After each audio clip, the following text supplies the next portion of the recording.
Le club dont je vais vous parler aujourd'hui a soufflé ses 40 bougies en 2016, mais fêtait cet anniversaire il y a quelques mois, au cours d'une exposition où il présentait quelques-unes de ses réalisations. Dans ce reportage, l'AMAL, l'association des modélistes Amiens-Longo, dont nous découvrirons différents réseaux et en particulier sa toute dernière création, une reproduction de la ligne du Petit Train de la Haute-Somme. Bonjour et bienvenue dans Aiguillage.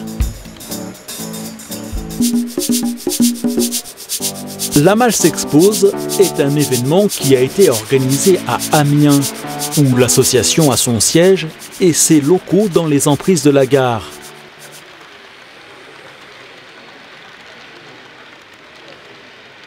L'idée était de faire découvrir ou redécouvrir la plupart des réseaux créés par les modélistes qui se sont succédés au club ces 40 dernières années.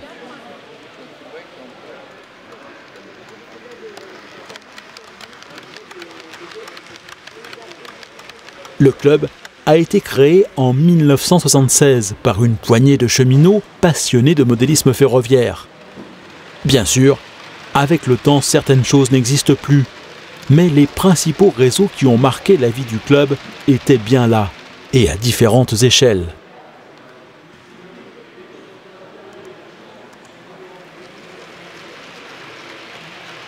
Le club compte aujourd'hui une cinquantaine de membres, parmi lesquels une vingtaine sont particulièrement actifs.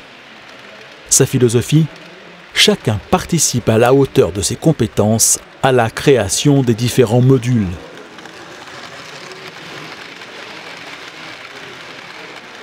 Menuiserie, pose de la voie, électricité, peinture, il y en a pour tous les talents. Et chaque projet se veut fédérer une équipe autour de lui.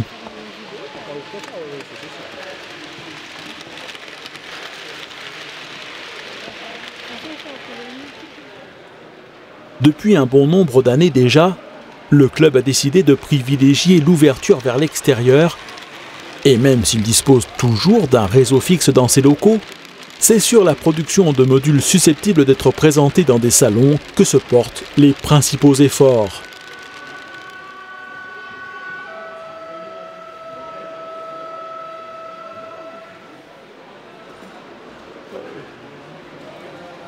L'association devrait, d'ici la fin de l'année, compter plus de 300 participations à des expositions depuis sa création.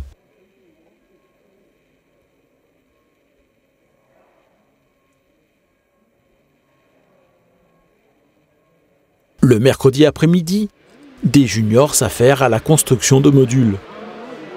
Ce sont d'ailleurs l'AMAL et le club de Chartres qui sont à l'origine du concept des modules juniors.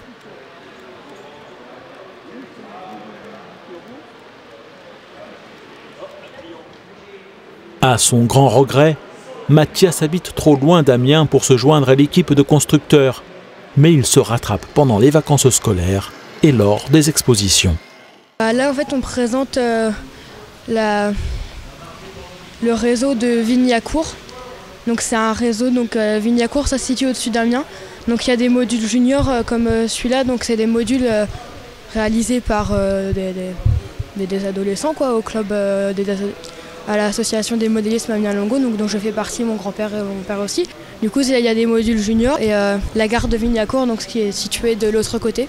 On va circuler tout type de trains, des autorails, des trains voyageurs, des trains marchandises avec des tracteurs diesel, des locomotives à vapeur, avec des temps d'air, sans temps d'air. Et pour varier les circulations sur le réseau qui peut être bouclé ou raccordé à d'autres, en particulier celui dit double voie de l'AMAL, mais qui le jour de cette exposition était exploité en va-et-vient, les modélistes du club ont imaginé une astuce bien pratique. Les automotrices ou même des rames complètes sont stockées sur des coupons de voie taillés à la longueur utile et montés sur un tasseau en bois. Le tout vient se positionner en bout de voie. Lorsque les trains entrent dans la coulisse, ils sont ainsi récupérés sur cet ensemble qui est rapidement démontable. Un autre peut être présenté. Il suffit dès lors de brancher 2 fils et d'actionner un interrupteur pour que le nouveau convoi s'engage sur la maquette.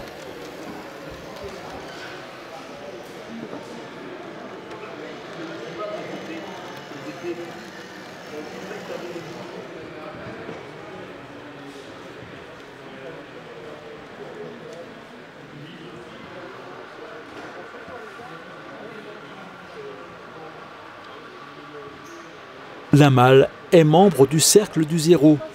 Elle exposait à cette échelle 2 réseaux en particulier. Le ferry de Dunkerque, qui compte parmi les plus anciens qui étaient présentés à ce salon. Il date d'une 20aine d'années. Et la mine de Villers-Nordicourt, une évocation imaginaire d'une mine de charbon desservie par une voie ferrée qui se trouverait quelque part dans le nord de la Picardie. On y voit des locomotives à vapeur ou diesel aller chercher des wagons trémies qui sont remplis de charbon avant d'aller desservir des entrepôts.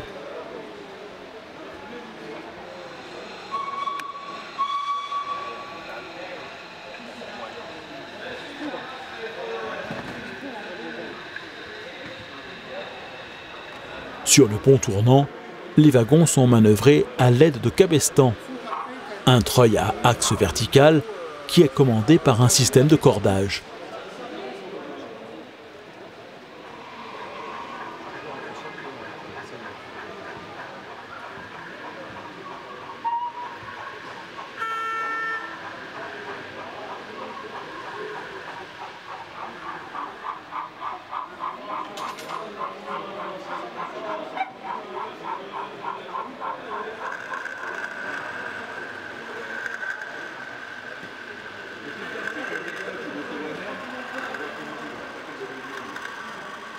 Plus récemment, un autre module est venu offrir d'autres débouchés au charbon chargés dans les wagons trémies.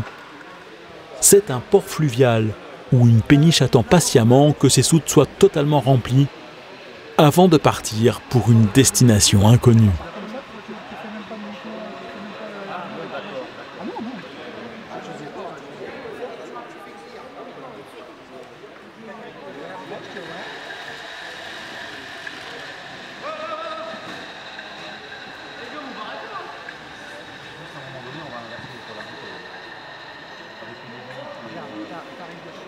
Le tout dernier des réseaux construits par les membres de la Malle reproduit les principaux sites de ce qui est devenu de nos jours un chemin de fer touristique, le petit train de la Haute-Somme.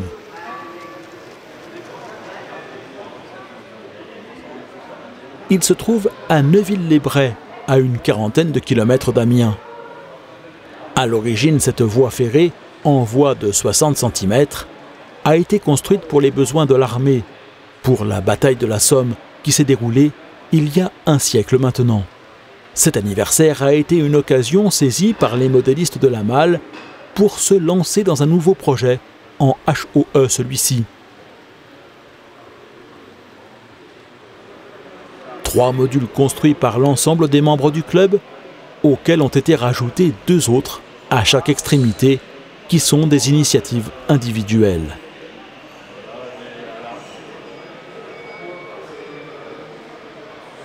La forme choisie pour la structure est celle du showcase qui a fait ses preuves pour d'autres réalisations de la Malle.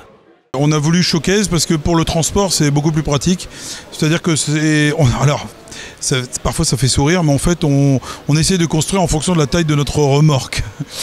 Pour éviter de déplacer des camions, parce que les locations coûtent très cher pour une association.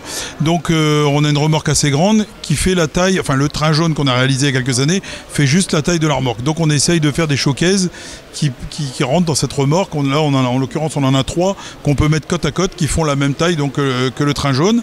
Parce que l'avantage c'est qu'on peut refermer avec ces capots, on referme, on replie les pieds. Et donc ça fait des trucs qui font à peu près, enfin des showcases qui font à peu près 80-90 cm de haut sur une 40aine de centimètres de large, ce qui est très intéressant pour le transport, quoi. Pour coller à la réalité constatée sur le terrain, le fond du décor est truffé d'arbres. C'est vrai que sur Froissy, il y a beaucoup d'arbres. On a choisi le thème de l'automne parce que la majeure partie des réseaux qu'on peut voir en exposition ou dans les magazines, ça se passe en été en général, donc c'est tout vert. Nous, on a voulu changer un petit peu et donc on a choisi de mettre beaucoup d'arbres qu'on a réalisés avec du zéchium, donc de l'écume de mer, et les troncs, la plupart ont été réalisés avec des pieds de thym séchés. Donc on a mixé un peu les deux, plus après le flocage dessus pour arriver à une réalisation comme celle-ci. Ça a pris quand même beaucoup de temps, il faut le reconnaître. Sur les réseaux, l'une des choses qui pose le plus de problèmes en termes de réalisation, c'est la représentation de l'eau. Nous, on a choisi de la faire avec de la résine, pardon. Donc, on s'est attelé à faire un fond de couleur avec quelques. Donc, on peut voir, il y a un bogie tout près de la péniche. On a un petit peu d'écume autour de la péniche aussi. On a un pêcheur qui a emmêlé sa ligne, enfin un tronc d'arbre, quelques bricoles comme ça dans l'eau et dans la résine du moins. Et puis, on a coulé la résine qui a mis je ne sais plus combien de temps à sécher, mais c'était assez long. Et on peut vous dire que le local sentait la résine pendant un bon moment. Mais bon, là, ça y est, ça sent plus, on est tranquille. La péniche s'appelle Madeleine, en hommage à l'épouse d'un ancien membre du club. Tous deux sont décédés maintenant. Autre élément important du réseau s'il en est, qui a été particulièrement soigné sur celui-ci, la voie. C'est de la voie Péco qui a été ballastée. Ensuite, les traverses ont été peintes une par une avec de la peinture de chez Décapote, du brin traverse. Ensuite, les flancs de rail ont été peints aussi. Les attaches de rail ont été peints avec un autre rouille aussi, notre teinte de rouille. Et ensuite, un dry brush au-dessus des traverses pour les faire blanchir un petit peu. Donc c'est vrai qu'il y a beaucoup de longueur, surtout dans le Z. Donc je peux vous dire que ça a été un travail assez fastidieux, mais bon, on y passe un petit moment, on fait autre chose, on y revient, et à la fin, on a quand même quelque chose de présentable. On aime bien la qualité de la voie, quoi. Voilà. Et puis après, on a des petites sortes de réglages qu'on a fait entre les modules, parce qu'on s'aperçoit en exposition parfois que même si tout est bien réglé au matin, et ben l'après-midi avec l'hydrométrie, les modules bougent un peu, les trains se mettent à dérailler, on peut pas trop démonter, donc on a fait un système de glissière où on peut bouger la voie de la gauche vers la droite avec une espèce de vis sans fin cachée dans le showcase. Comme ça, on peut rattraper et puis voilà, ça marche bien. Le mode d'exploitation du réseau a aussi été défini en fonction de l'expérience accumulée par les modélistes au fil des nombreuses expositions passées auxquelles ils ont participé. On est sur de l'analogique avec la possibilité de commander tout le réseau en un point ou en point par point, showcase par showcase on va dire. Mais bon, on s'est rendu compte qu'en exposition, les visiteurs voulaient voir les trains rouler, donc on exploite carrément d'un point et puis on gère parce que le Z, il faut le gérer manuellement. Alors on peut l'automatiser, mais bon après on fait plus rien, quoi. Je veux dire, non mais il faut savoir ce qu'on veut aussi, quoi. Voilà. Nous on réalise des choses et on aime aussi les présenter, en parler avec le public, donc il nous faut un petit peu de travail quand même dessus, quoi. Le Z, c'est de toute évidence celui des différents modules qui attire le plus la curiosité. Il reproduit ce que l'on trouve sur le terrain, à savoir une solution unique en Europe pour franchir une déclivité. La voie a été conçue pour faire circuler des trains lourds. Il fallait pour conséquent trouver une solution permettant au convoi de quitter les bords du canal de la Somme pour rejoindre plus haut le plateau du Santerre, sans trop fatiguer les locomotives. Celle qui a été retenue est cette disposition en Z. Les convois s'engagent dans un premier tiroir qui leur fait gagner quelques mètres en altitude, avant de refouler dans un second qui leur en fait grignoter quelques autres, et de s'engager enfin dans une rampe dans le bois dit des Cailloux, d'où ils déboucheront sur le plateau, avant de rejoindre Dompierre.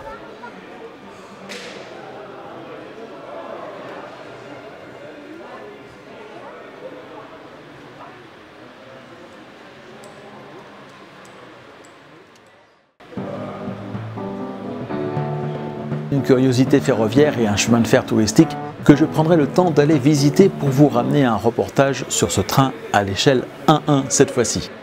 Voilà pour l'essentiel de ce que l'on pouvait voir à l'exposition de l'Amal, avant de retrouver certains de ces réseaux sur d'autres salons dans les mois à venir. La semaine prochaine, dans Aiguillage, place à un autre chemin de fer touristique dont l'histoire est elle aussi intrinsèquement liée à celle de la Grande Guerre et à l'une de ses plus importantes batailles, celle de Verdun. Il s'agit du chemin de fer de la Voie Sacrée à Bar-le-Duc. Encore merci à toutes celles et tous ceux qui permettent à cette nouvelle saison d'Aiguillage d'exister. Soutenez vous aussi Aiguillage en devenant à votre tour un aiguillonnaute VIP. Pour un montant laissé à votre libre appréciation, vous pourrez accéder à une version sans publicité des reportages d'Aiguillage et à la possibilité de les télécharger très simplement et en haute définition.